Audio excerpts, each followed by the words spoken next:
Bwana Yesu asifiwe. Kwa majina naitwa mchungaji Anderson Tunje Mwabaya. Ninashukuru Mungu kwa sababu Mungu ni mwema.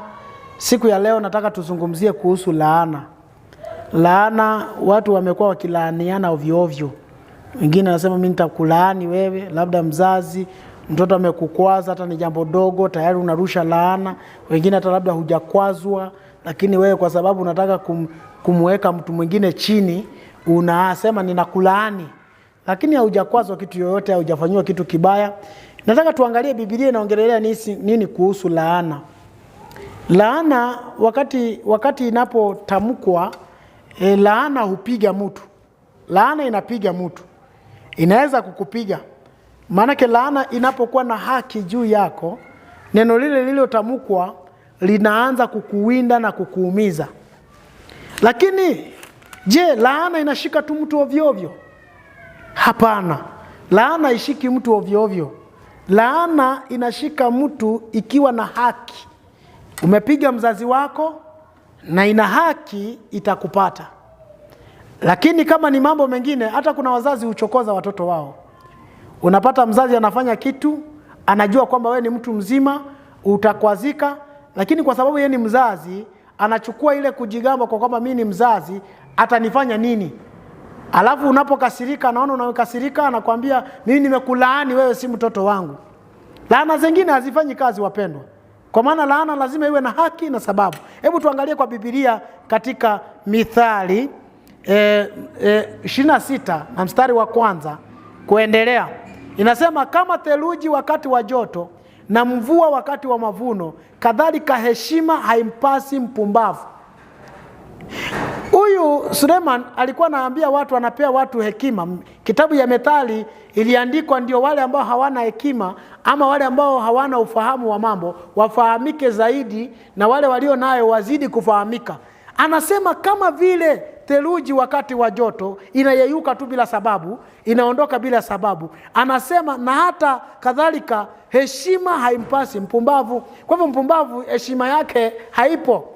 Hata wewe ukiwa mzazi lakini mapendo yako unayoyafanya si mazuri, kuna heshima zingine utazikosa hata kwa wanao, wajukuu wako. Wataanza kuondokea, useme hawaniheshimu ni. Lakini wewe mwenyewe uko na shida.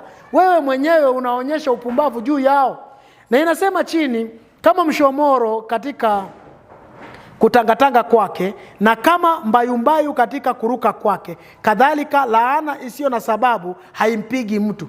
Kwa hivyo laana yoyote haiwezi ikakupiga kama haina sababu. Mtu asikutishe, labda umefanya kitu ama yeye ndiye amefanya kitu mbaya, lakini kwa sababu ako na mamlaka anakulaani. Tuko hata na wachungaji ambao wanalaani tu watu ovyo ovyo.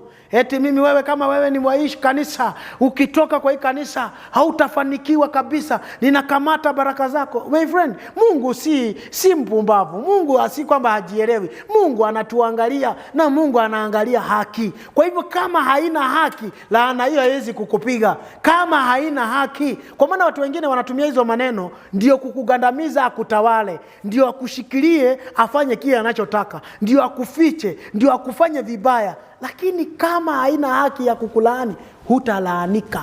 Laana isiyo na sababu haiwezi ikapiga mtu. Kwa hivyo kuanzia leo ningependa kukuambia wewe unayependa kulaani watu, Biblia inasema sisi tubariki kila wakati. Wacha kulaani watu. Na wale ambao unaona kwamba umelaaniwa, kuna wakati unasikia kama umetetemeka, sijui mama yangu alikasirika kwa sababu sikutuma pesa, na kwa sababu sikuwa nayo akanilaani akasema sitawahi fanikiwa. Hizo laana hizo ni laana ambazo hazina sababu.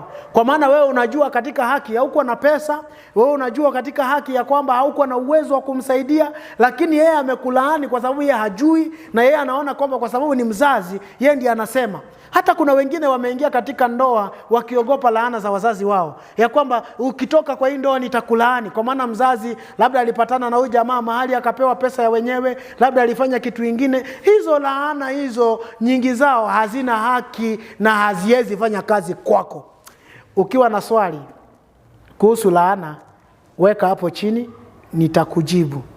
Na unaweza ukashare kwa wengine, ambao wanatatizika. Usiekae kwa mwanaume ambaye, ama usioe mwanamke kwa sababu amependwa na wazazi na wewe umtaki na umeng'ang'ana ndio baba yako asikulaani. Alisema ukimwacha huyo mwanamke, ukimwacha huyo mwanaume, wewe si mtoto wangu, hata nikikufa usinikuje kuniona.